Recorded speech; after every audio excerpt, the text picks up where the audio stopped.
Assalamualaikum warahmatullahi wabarakatuh. Pada kesempatan kali ini, kami kelompok 4 dari kelas B Geologi Indonesia akan membahas mengenai kompleks kontinen dan koalisi Indonesia Timur. Berikut anggota kelompok kami. Pembahasan mengenai Indonesia Timur meliputi lokasi, batuan dasar yang terdiri dari Timor, Papua, genesa dan umur, cekungan yang berada di atasnya, serta potensi. Berdasarkan tektonik setting busur banda terdiri atas pasang busur kepulauan, yaitu busur luar dan busur dalam. Busur luar meliputi Timor, Tanimbar, Seram, dan pulau-pulau lainnya, merupakan batas utara lempeng benua Australia yang menunjam di bawah busur banda. Konfigurasi litosfer yang menunjam ini tercerminkan oleh pola garis kontur kedalaman zona seismik atau yang dikenal sebagai zona Benioff, yang dalam hal ini terdapat perbedaan pendapat antara Hamilton dengan Cardwell and Isaac. Hamilton berpendapat bahwa konfigurasi litosfer yang menunjam di busur banda berbentuk cekung karena zona Benioff dari arah timur menyambung dengan yang dari arah Seram. Sedangkan Cardwell and Isaac berpendapat bahwa litosfer yang menunjam di bawah timur tidak berhubungan dengan litosfer yang menunjam di bawah Seram. Pulau Timor merupakan bagian dari busur banda luar, bagian dari zona tumbukan antara lempeng benua Australia di bagian selatan dan sistem tunjaman yang berhubungan dengan busur banda di bagian utara. Di wilayah bagian selatan timur merupakan bagian luar tepi dari paparan barat daya Australia sebagai suatu tepian pasif benua yang dihasilkan dari pecahnya Gondwana pada Jura. Tumbukan yang terjadi pada neogen antara busur banda dengan benua Australia menghasilkan deformasi yang disertai proses pemalihan dan pensesar naikan batuan busur luar banda pratumbukan ke atas batuan dari benua Australia. Tumbukan tersebut mengakibatkan terbentuknya pulau-pulau di busur luar banda seperti Pulau Timor dan Seram, di mana geologi Seram juga menjadi cerminan dari Pulau Timor. Akibat proses tektonik tersebut, terdapat dua tingkat struktural utama, yaitu upper zone of emergent fan imbricates dan underplate zone. Upper zone of emergent fan imbricates terdiri dari tingkat stratigrafi yang paling dangkal berumur Jurassik akhir hingga Neogen yang terimbrikasi dan terdeformasi berulang kali secara kompleks oleh overprinting, reverse faulting, French faulting, dan di bagian stratigrafi yang lebih sederhana oleh pembentukan melange tektonik. Daerah Colombo di West Timor bagian selatan merupakan contoh utama dari gaya deformasi ini. Selanjutnya, pada area Cagneto terdiri dari thrust sheet yang lebih sedikit terdeformasi, di mana mencerminkan tingkat thrust shortening yang lebih rendah dalam zona underplating dibandingkan dengan tingkat thrust shortening yang lebih intens di upper zone of emergent fan imbricates Colbano. Dapat dilihat pada peta, proses tektonik yang cukup kompleks tersebut membentuk kompleks Lotoi, Mutis, dan Aileo, serta Bobonaro Melange kompleks dengan para autokton dan allochthon yang mendominasi. Selanjutnya ada batuan dasar untuk Pulau Timur. Pulau Timur sendiri batuan dasarnya itu dibagi menjadi satuan berdasarkan tektonostratigrafinya, yaitu dibagi menjadi tiga. Yang pertama satuan autokton, kemudian satuan allochthon, kemudian satuan autokton. Satuan para autokton ini disamakan dengan Fasies Australia. Kemudian satuan allochthon ini disamakan dengan Fasies Asia dan juga Fasies banda pratumbukan. Nah, batuan basement rock ini berupa batuan autokton yang berasal dari tepian barat daya benua Australia yang mengalami pencesaran naik pada waktu bertumbukan dengan busur banda. Menurut Sawyar tahun 1993, batuan ini berumur pra-Permian sampai Jura. Kemudian basement rock yang tersingkap pada Pulau Timur itu kurang dapat dipahami karena sebagian tersingkap di bagian timur-timur. Komposisi basement rock pada pra-Permian diperkirakan mirip dengan kompleks mutis atau kompleks lolotoi dengan dasar bahwa litologi kompleks mutis atau lolotoi ini berasosiasi dengan formasi Maubise yang berumur Permian dan Kegnenoseques yang mana keduanya mengandung mineral aksesori mirip dengan kompleks mutis menurut Sawyar pada tahun 1993.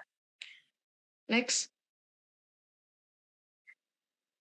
Nah, di sini ada gambar stratigrafi runtuhan pra-autokton di bagian di timur, bagian barat, dan juga peta geologi bagian timur leste. Nah, kemudian kompleks mutis ini dijumpai di bagian tengah dan utara timur bagian barat. Terdiri atas batuan malihan yang dia tuh berumur tidak lebih tua dari Jura akhir. Namun ada juga pendapat lain dari Sawyar pada tahun 1993 yang memperkirakan umurnya sekitar Kapur awal. Nah, satuan ini disusun oleh batu saba, filis, sekit, amfibolit, sekis amfibolit, kuarsit, gneiss amfibolit, dan granulit menurut Barber pada tahun 1978. Nah, kompleks mutis ini dapat disebandingkan dengan kompleks lolotoi karena kompleks lolotoi ini tersusun oleh batuan sedimen dan gunung api yang telah mengalami pemalihan regional derajat rendah atau mengalami metamorfisme di lokasi tipenya yang terdiri batuan malihan asal sedimen menjadi filit, sekis, gneiss yang umumnya banyak mengandung kuarsit menurut Rosidi pada tahun 1981. Next. Selanjutnya adalah genesa dari Pulau Timor. Kalau kita tarik jauh, pembentukan Pulau Timor berawal dari pengaruh rifting dan spreading oleh Paleothetis. Peristiwa ini dimulai pada awal Permian di mana dataran Sibumasu memisahkan diri dari bagian utara Gondwana. Peristiwa ini kemudian diikuti dengan spreading yang berkembang hingga akhir dan pertengahan Permian. Spreading tersebut membentuk Mesothetis yang memiliki pengaruh hingga ke bagian timur. Pengaruh dari Mesothetis ini kemudian mempengaruhi pembentukan Pulau Timur sebelum terjadi kolisi dengan kontinen Australia. Next. Sebelumnya, proses tektonik kembali terjadi akibat dari pergerakan lempeng Australia di bagian selatan yang bergerak ke arah utara, hingga akhirnya menghasilkan batas divergen berupa kolisi dengan busur Kepulauan Banda. Peristiwa pergerakan lempeng yang menghasilkan batas divergen ini dimulai dengan kolisi di bagian tengah timur pada kala Miosen akhir, kemudian diikuti oleh kolisi di bagian barat daya dari Pulau Timur. Mekanisme kolisi yang membentuk Pulau Timur ini masih menjadi perdebatan di antara para ahli, sehingga masih memunculkan banyak teori pembentukannya. Menurut Charlton dan Gandara tahun 2012, terdapat 6 teori yang menjelaskan model tektonik dari pembentukan Pulau Timur. Model yang pertama ada model overthrust. Pada model ini Pulau Timur terbentuk dari batas kontinen Australia yang menghasilkan seri unit overthrust berupa endapan oceanik, batuan metamorf, dan batuan sedimen. Kehadiran piroklastik pada Pulau Timur ditunjukkan dengan zona merah yang dijelaskan pada model ini pada kehadiran bagian vulkanik di utaranya. Selanjutnya ada model rebound. Pada model ini terjadi akibat subduksi oleh lempeng Australia. Terdapat passive margin yang jatuh dan menyebabkan rebound. Peristiwa rebound ini sendiri terjadi diakibatkan oleh continental crust dari Australia basement yang cenderung memiliki densitas yang ringan. Peristiwa jatuhnya passive margin yang diikuti oleh rebound oleh Australia basement kemudian menghasilkan thrust fault. Selanjutnya ada model imbrikasi. Pada model ini pembentukan tektonik dari Pulau Timur dijelaskan melalui batas konvergen berupa subduksi lempeng Australia dari arah selatan menuju utara. Hasil subduksi menyebabkan terbentuknya zona melang yang ditandai dengan zona berwarna biru muda. Selanjutnya ada model duplex. Model ini menunjukkan bahwa pembentukan Pulau Timor merupakan hasil dari pergerakan lempeng Australia dari arah selatan yang menghasilkan batas konvergen. Namun subduksi ini berhenti dan menghasilkan zona melange yang ditandai dengan zona biru muda. Juga dihasilkan endapan para autokton yang ditandai oleh zona dengan warna kuning muda. Selanjutnya ada model overthrust margin. Pada model ini pembentukan tektonik yang terjadi diakibatkan oleh adanya subduksi akibat pergerakan lempeng Australia daerah selatan. Subduksi ini kemudian diikuti dengan adanya overthrust pada bagian atas dari basement. Model selanjutnya adalah model dari Charlton 2012, yaitu model basement involved thrust, di mana model ini ditunjukkan dengan adanya basement yang ikut mengalami thrust. Next.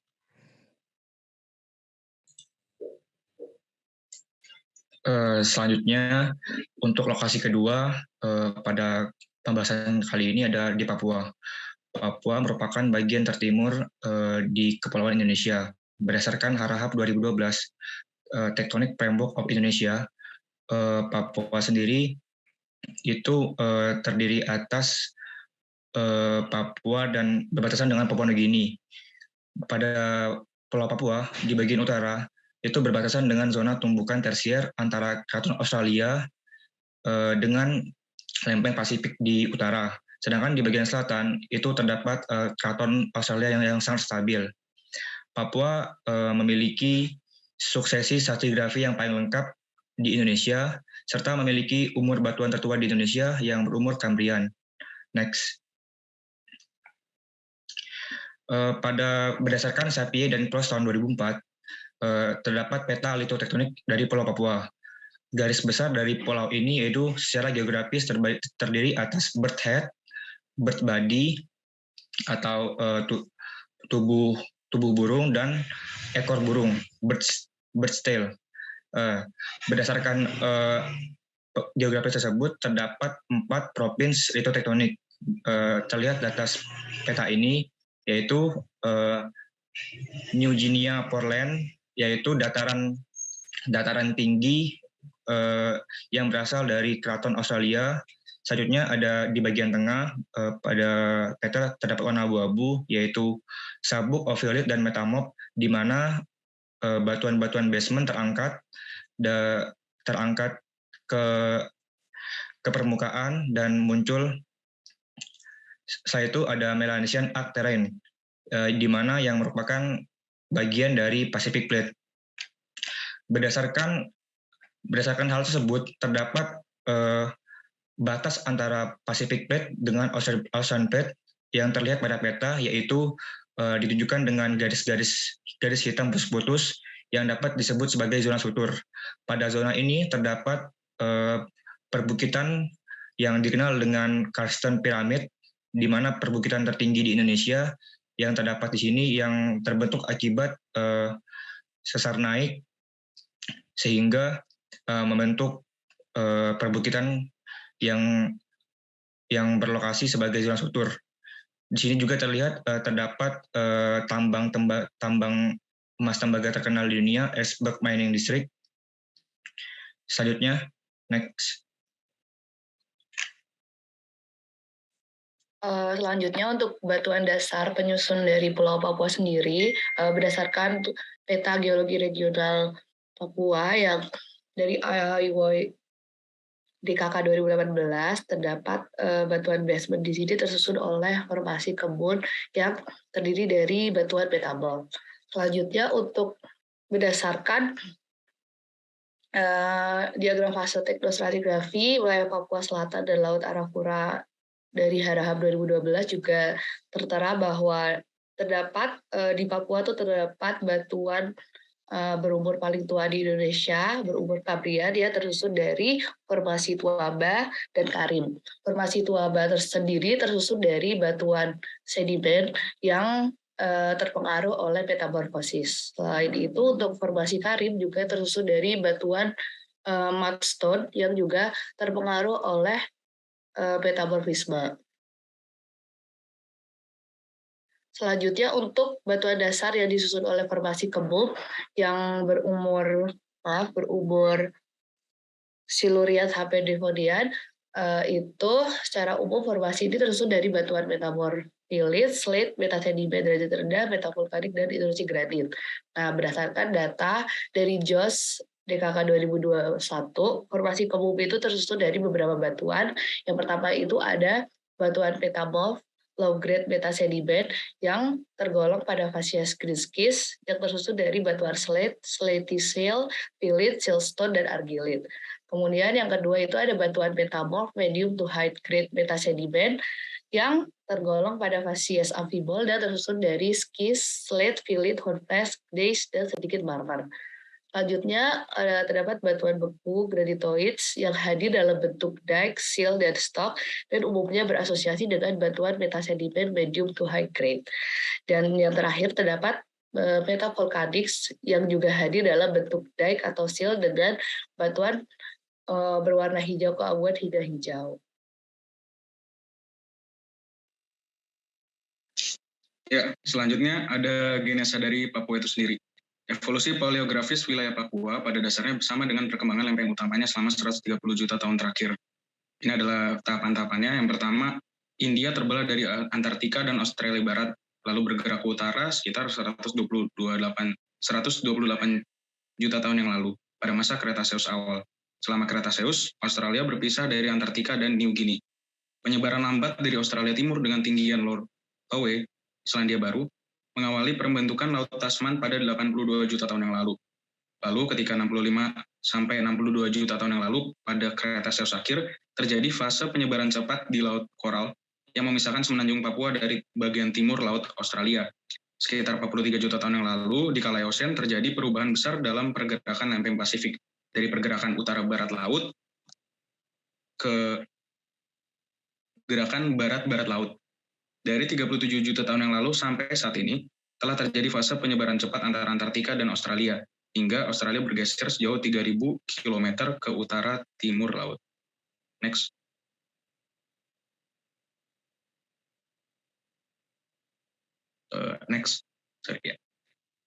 Pada masa Paleozoik atau Kambrian-Permian, tektonika pulau-pulau Indonesia bagian timur, dalam hal ini Papua, serta New Guinea, berpusat pada perisai Prakambrium Australia sebagai basement.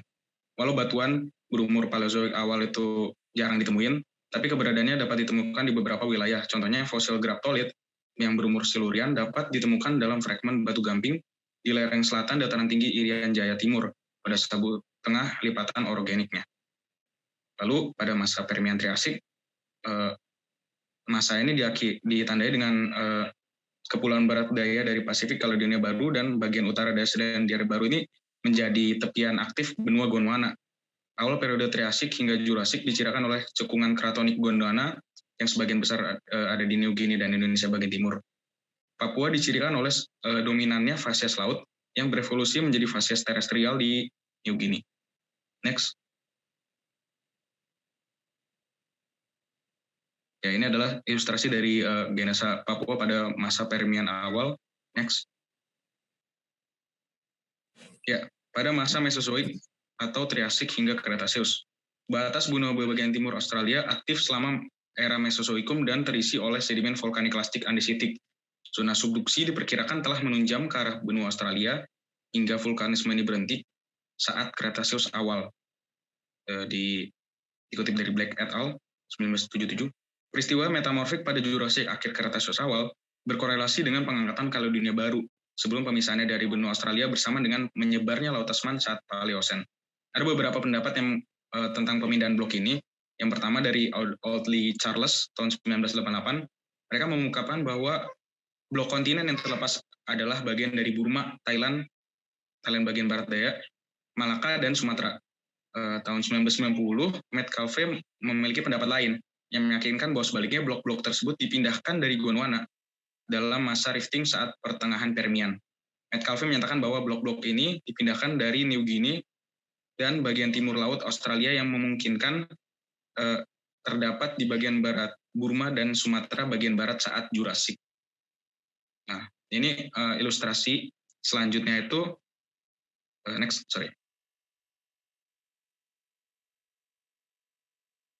Nah, ilustrasi ini itu adalah ilustrasi yang digabungkan antara dari dua pendapat tersebut. Jadi walaupun pendapatnya berbeda, tapi korelasinya itu digambarkan di ilustrasi. Ya, next. Nah, kemudian pada zaman Eosen, di mana pada masa ini Australia bergerak ke arah utara dan menyebar sepanjang batas utara New Guinea, hingga ke wilayah utara yang sekarang merupakan timur laut Australia. Pada lempeng Solomon, terutama pada bagian barat, bagian dari Laut Banda dan sisa busur Palileo di Sumba Timur seram diperkirakan berumur Eosen dan memiliki hubungan dengan pergerakan tersebut. Dua contoh lebih lanjut dari penggabungan busur blok benua saat ini terlihat dari fase karbonat vulkanik plastik Eosen Halmahera di Maluku dan di Kaledonia Baru. Dalam fase terakhir, kerak samudera di Eosen akhir berasal dari timur laut di atas busur vulkanik dan fragmen tepi benua yang terbelah. Next. Kemudian ini merupakan suatu gambar ilustrasi di mana kondisi paleogeografi pada pertengahan Eosen. Next. Pada waktu Oligocene itu terjadi suatu pergerakan konvergen yang dihasilkan dari perubahan gerakan lempeng. Busur vulkanik dengan fase karbonat terkait terus aktif di sekitar margin timur Laut Australia, New Guinea. Robin Tedao pada tahun 1976 melaporkan adanya singkapan batuan vulkanik ala Oligocene dengan rentang 4,5 km di Papua New Guinea. Kemudian pada masa Miocene-Pliocene, pada masa ini terjadi suatu tabrakan luas pada busur benua timur laut Australia New Guinea. Peristiwa ini meliputi akresi New Guinea Utara, akresi Sulawesi Timur, Banggai ke Sulawesi Barat, dan awal mula tumbukan Australia Timur laut dengan busur Banda. Ada kemungkinan bahwa variasi stratigrafi antara sebagian besar bagian selatan wilayah kepala burung Misol dan bagian lain dari New Guinea, pergerakan konvergen Miocene dari lempeng Pasifik dan India Australia dan dengan lempeng lain di utara. Lempeng Caroline, Laut Filipina, dan Sunda menciptakan tsunami Detibenov dan busur-busur pulau vulkanik. Miocene adalah masa-masa vulkanisme aktif yang cukup besar dalam samudera. Eocene adalah masa deformasi besar dan pengangkatan hingga sepanjang 15.000 km dari zona orogenik ke timur laut dan timur Australia. Cekungan episoral berkembang di pedalaman orogenik New Guinea, di Halmahera, dan di zona tumbukan busur benua di busur Banda. Bisa juga menjadi adanya perkembangan cekungan fault line perisutura dalam megastruktur kompresional dan ekstensional aktif secara lokal. Next. Ini suatu gambaran dari paleogeografi pada Late Miocene pada bukunya Motor tahun 1991 dan Kroenke dari Kroenke 1984. Next. Selanjutnya adalah cekungan-cekungan di Indonesia Timur. Next. Nah, di Indonesia Timur ini dijumpai cekungan pratersier dan cekungan pratersier hingga tersier. Cekungan-cekungan pratersier berasal dari Australia yang terbawa ke wilayah Indonesia, sehingga dapat disebut sebagai cekungan aloktoton. Sewaktu pratersier sampai tersier awal, cekungan tersebut masih berada di Australia. Kemudian pada Miocene memasuki wilayah Indonesia dan sedimentasinya terus berlangsung sehingga cekungan ini dapat dikategorikan sebagai cekungan paraoktoton atau kombinasi dari aloktoton dan otokton. Selanjutnya. Next. Nah, salah satu cekungan yang ada di Indonesia Timur adalah cekungan Aki Megah. Proses pembentukan cekungan Aki Megah ini berkembang sejak pratersier hingga tersier. Yang pada awalnya cekungan Aki Megah ini berupa pasih margin.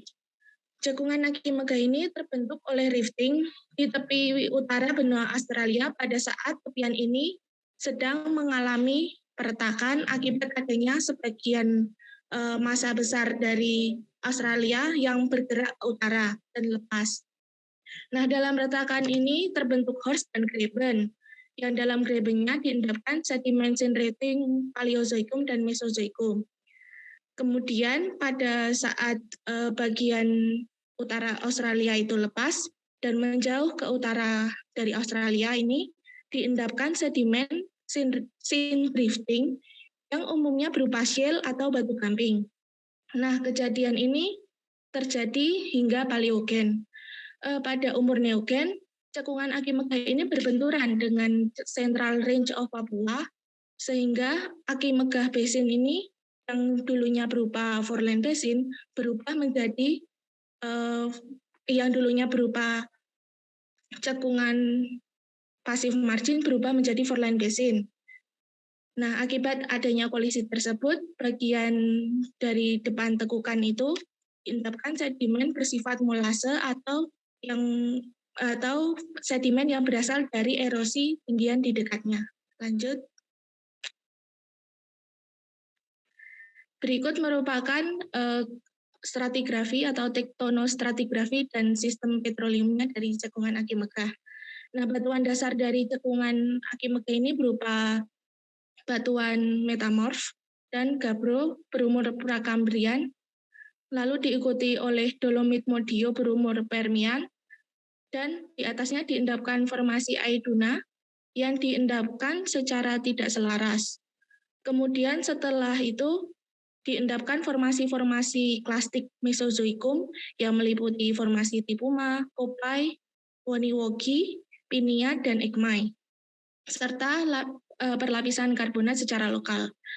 Di atas formasi Ekmai ditindih oleh klastik dan batu gamping, yaitu formasi Waripi, Lower Yawe, anggota Adit, dan Upper Yawe, secara tidak selaras. Nah, pengendapan terakhir adalah batu lempung marin berumur Miosen hingga akhir Pleistosen dan karbonat lokal yang terendapkan tidak selaras, yaitu formasi Buru. Lanjut. Baik, selanjutnya adalah cekungan Salawati. Nah, cekungan Salawati ini terbentuk karena adanya interaksi pergerakan antar lempeng Australia dan Samudra Pasifik yang menyebabkan terjadinya pergerakan mendatar sesar corong yang diduga sebagai salah satu penyebab pembentukan dari cekungan ini. Nah, menurut Charlton tahun 2000, dia menyatakan bahwa adanya rotasi berlawanan arah jarum jam pada kepala burung yang terjadi sekitar 5 juta tahun yang lalu. Dia memberikan asumsi bahwa terdapat struktur aktif pada daerah ini dan menjelaskan bahwa pergerakan lempeng Pasifik terhadap lempeng barat laut Australia masih aktif hingga saat ini. Lalu untuk bahan tertua pada cekungan Salawati ini berumur silur sampai dekon, yaitu formasi kembun yang berisikan metasedimen dan batuan metamorf yang tersusun sebagai batuan dasar atau basement. Di atas basement terdapat batuan karbonat berumur Perm, yaitu formasi Aifam, dan batuan sedimen berumur Mesozoikum, formasi Tipuma, dan kelompok pembelangan yang tersebar di daerah bagian selatan. Lalu sedimentasi tersier dimulai pada Eosen akhir hingga Oligosen awal, yaitu adanya endapan transgresif karbonat formasi Waripi, Raumai, dan Sirga. Lalu terbentuk juga rift karbonat yang tebal pada formasi Ais yang berkembang selama umur Miosen. Bersamaan dengan pengendapan itu, ada pengendapan lagunal klasafet pada umur Miosen berupa serpih. Tapi formasi klasafet ini yang berumur Triosen dan batu pasir merupakan lapisan tertebal dan termudah pada tersir. Oke. Next. Baik, selanjutnya adalah cekungan Bintuni. Cekungan Bintuni merupakan salah satu cekungan pra-tersier yang berada di kawasan Indonesia Timur. Berdasarkan peta cekungan sedimen Indonesia, Badan Geologi 2010, cekungan Bintuni ini memiliki luas kurang lebih 30.000 km. Selanjutnya.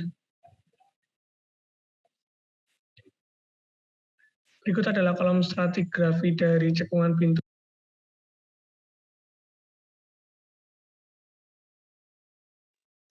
Batuan dasar cekungan Bintuni adalah formasi kemung yang berumur silur Devon atau Paleozoik yang tersusun oleh batu lempung, Greywigs, dan klastik kasar. Formasi kemung diperkirakan telah mengalami perlipatan dan intrusi batuan granit Devon. Kelompok Aifam yang terdiri dari formasi Aimau, formasi Aiduna atau Aifat, dan formasi Ainim berumur Permian akhir menindih secara tidak selaras formasi kemung. Formasi Tipuma yang berumur Triasik Jurasik awal diendapkan secara tidak selaras di atas kelompok Aifam. Litologi penyusun formasi Tipuma adalah batu pasir kuarsa dan batu lempung karbonatan yang diendapkan pada lingkungan fluvial delta. Kelompok Kembelangan yang berumur Jurasik awal sampai Kapur dibagi menjadi Kembelangan bawah dan Kembelangan atas. Formasi Kembelengan bawah dan kembelengan atas dipisahkan oleh ketidakselarasan yang berumur kapur awal atau disebut dengan intracretaceous unconformity dan juga merupakan awal dari fase rifting. Formasi Waripi menindih secara selaras kelompok kembelangan dan berumur Paleosen. Litologi penyusunnya adalah batu pasir, batu lempung, dan serpih yang merupakan ciri dari endapan lingkungan laut dalam. Kelompok batu gamping New Guinea diendapkan pada Miosen sampai Miosen tengah. Pada kapur akhir terjadi penghentian suplai detritus klastik ke utara laut Australia, sehingga terjadi akumulasi karbonat yang merupakan sekuen batu gamping yang tebal. 3 formasi yang termasuk dalam kelompok batu gamping New Guinea yaitu formasi Faumai yang berukur Eosen sampai Oligosen, formasi Sirga berumur Miosen awal, dan formasi Kais berumur Miosen tengah. Lapisan karbonat ini meluas sepanjang cekungan Bintuni dengan lingkungan pengendapan berupa shallow shelf. Kelompok New Guinea limestone ini diketahui merupakan batas akhir fase kompresi antara lempeng Australia dan lempeng Pasifik. Kelompok ini merupakan source rock dan reservoir dari cekungan Bintuni. Formasi Clasavet diendapkan pada Miosen akhir sampai Pleosen yang diendapkan secara tidak selaras di atas formasi Kais. Litologi penyusunnya terdiri atas rupa serpih dalam lingkungan pengendapan Laguna. Formasi ini berfungsi sebagai penutup atau shield pada cekungan Bintuni. Kemudian pada Pleosen awal dan sampai Pleistosen terjadi tektonik yang membentuk cekungan Bintuni dan Lenguru Fault Thrust Belt atau FTB, dan tindakan formasi Steenkool yang tersusun oleh batu lanau, batu pasir, serpihan, batu lanau dengan lingkungan batu lempung dengan lingkungan pengendapan neritik. Formasi ini diketahui berperan sebagai penutup sil pada cekungan Bintuni. Bisa dilanjutkan. Oke, selanjutnya merupakan potensi dari batuan dasar atau basement kompleks kontinen dan kolusi Indonesia Timur. Yang pertama yaitu ada potensi endapan nikel laterit dan kromit laterit. Endapan ini terdapat di daerah Dosai, Kecamatan Sentani Barat, Kabupaten Jayapura, Provinsi Papua. Kedua endapan tersebut sama-sama terjadi dalam batuan ultrabasa, kelompok oviolit yang terdapat di sepanjang pegunungan Cyclops hingga Banggai Sula. Nikel laterit dan kromit dapat digunakan untuk banyak hal. Nikel laterit bisa digunakan untuk pelapis anti karat, untuk membuat stainless steel sebagai campuran besi, baja, dan yang baru-baru ini ramai dibicarakan yaitu sebagai bahan baku pembuatan baterai, salah satunya baterai mobil listrik. Sedangkan kromit bisa digunakan untuk membuat baja tahan karat, bahan refraktori, katalis, dan masih banyak lagi. Next. Potensi yang kedua yaitu potensi endapan kobalt pada jebakan nikel laterit. Jebakan nikel kobalt laterit ini merupakan produk pelapukan batuan ultrabasa dari kompleks oviolit yang tersebar di Indonesia bagian timur. Keduanya terkayakan bersamaan ketika batuan ultramafik mengalami pelapukan kimiawi. Namun sayangnya hingga saat ini fasilitas pengolahan kobalt belum tersedia dan sebagian besar hanya mengekstraksi biji nikel dari lapisan saprolit. Kobalt ini dapat dimanfaatkan sebagai elektroda pada pembuatan baterai untuk industri mobil listrik bersama dengan nikel. Next. Potensi selanjutnya yaitu sebagai data dasar dari cekungan-cekungan yang ada di atasnya.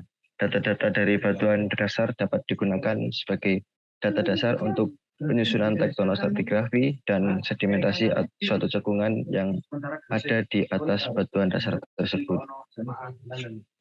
Next.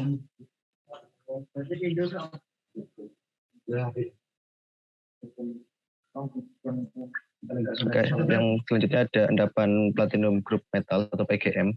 Juga terdapat pada batuan oviolit bersamaan dengan kromit di kompleks oviolit Indonesia bagian timur, contohnya di Timor Leste. Endapan platinum ini bersumber dari placer-placer, sungai, dan pantai. Batuan mafik ultramafik seperti dunit, lerzolit, Hasburgeter serpentin maupun batuan peridotit. Manfaat dari PGM adalah dapat digunakan sebagai bahan baku pembuatan alat medis, sebagai katalis, campuran alloy metal, bahkan bisa digunakan sebagai perhiasan. Lanjut. Potensi selanjutnya yaitu ada rare earth element atau REE yang terdapat pada batuan mavik ultramavik di kompleks Ophiolite Timur Tanimbar. Kandungan REE ini terdapat di dalam batuan basaltik dan doleritik yang menjadi penyusun Ophiolite Timur Tanimbar. REE banyak digunakan untuk bahan baku pembuatan alat-alat elektronik seperti smartphone. Bisa juga digunakan untuk pembuatan lampu LED, mobil hybrid, pneumagnet, bahkan untuk pembuatan komponen-komponen alutsista seperti rudal, satelit, laser, dan berbagai peralatan militer lainnya. Next. Selanjutnya saya akan membahas potensi negatif berupa geohazard yang ada di wilayah Indonesia bagian timur. Pembahasannya nanti akan dibagi menjadi dua, yaitu gempa bumi dan juga tsunami. Untuk yang pertama, dua gambar pada slide ini itu berdasarkan paper dari Watkinson and Hall tahun 2017. Untuk gambar yang kiri itu menunjukkan peta Indonesia Timur dengan struktur kerak atas dan bukti geomorfik aktivitas dari seismisitas tektonik kuarter pada tahun 1973 sampai 2014. Titik-titik merah tersebut merupakan focal depth gempa yang kurang dari 35 km. Tampak bahwa pada bagian kepala burung hingga Papua bagian tenggara atau Papua Timur bagian utara itu memiliki potensi kegempaan yang tinggi. Hal ini ditunjukkan oleh ramainya titik-titik aktivitas seismik di sekitar daerah tersebut. Pada gambar bagian kanan itu terdapat bukti aktivitas sesar kuarter di kepala burung. Untuk gambar A itu menunjukkan bagian dari sesar sorong di darat yang dia menggambarkan sesar normal yang membatasi cekungan di utara dan dua alur sesar mendatar yang membagi aliran ke kiri di selatan. Untuk yang gambar B itu merupakan delta Ransiki di ujung selatan sesar Ransiki yang menunjukkan sesar normal barat yang menonjol. Untuk yang gambar C itu dia menunjukkan penurunan koseismik, menunjukkan banjir hutan dan bangunan yang berdekatan dengan sesar normal bagian barat. Sesar-sesar tersebut merupakan sesar-sesar aktif yang dapat menjadi pemicu terjadinya gempa di Papua, terutama Papua Barat di bagian utara kepala burung. Next. Boleh next aja slide-nya. Selanjutnya itu masih menurut Watkinson and Hall tahun 2017. Untuk gambar yang kanan itu dia merupakan model elevasi digital atau SRTM Papua Utara dan Teluk Cenderawasih. Dan pada gambar ini dijumpai banyak titik-titik gempa atau focal depth dengan kedalaman kurang dari 35 km dan struktur yang menunjukkan bukti geomorfik aktivitas tektonik kuarter. Untuk yang gambar di bawahnya lagi atau gambar B itu menunjukkan ekspresi sesar Yapen dan Randawe sepanjang pantai utara Pulau Yapen. Hal ini menunjukkan bukti slip sinistral kuarter di sepanjang sesar Randawe. Sisipan menunjukkan topografi dan struktur utama Yapen. Untuk yang gambar C sendiri itu menunjukkan detail batimetri multi-beam yang menggambarkan sesar Yapen di sebelah barat Pulau Yapen. Untayan selatan tampak berpindah di perpanjangan utara selatan melalui serangkaian cekungan tarik terpisah. Rapatnya focal point pada area ini menunjukkan aktivitas tektonik dan seismisitas yang tinggi pula pada daerah ini. Hal ini menunjukkan potensi gempa yang tinggi pada daerah ini dengan adanya kontrol patahan pada daerah ini yang dominan. Kontrol patahan tersebut juga ditunjukkan oleh adanya segmented river pada daerah tersebut. Untuk gambar yang kiri, dia merupakan model elevasi digital atau SRTM Papua Barat, bagian selatan dan juga Teluk Cenderawasih. Titik gempa yang ditunjukkan oleh focal point tersebut merupakan titik gempa dengan kedalaman kurang dari 35 km dan struktur yang menunjukkan bukti geomorfik aktivitas tektonik kuarter. Sama seperti gambar yang sebelumnya, rapatnya focal point pada area tersebut juga menunjukkan aktivitas tektonik dan seismisitas yang juga tinggi. Hal ini menunjukkan potensi gempa yang tinggi juga pada daerah ini. Next.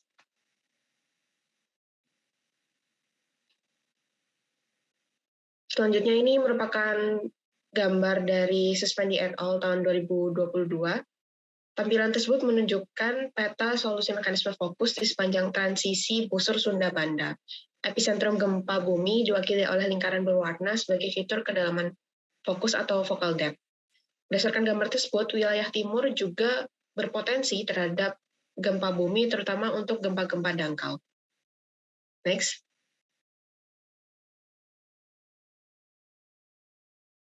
Selanjutnya ini merupakan gambar yang didapat dari Pranantio DKK tahun 2021.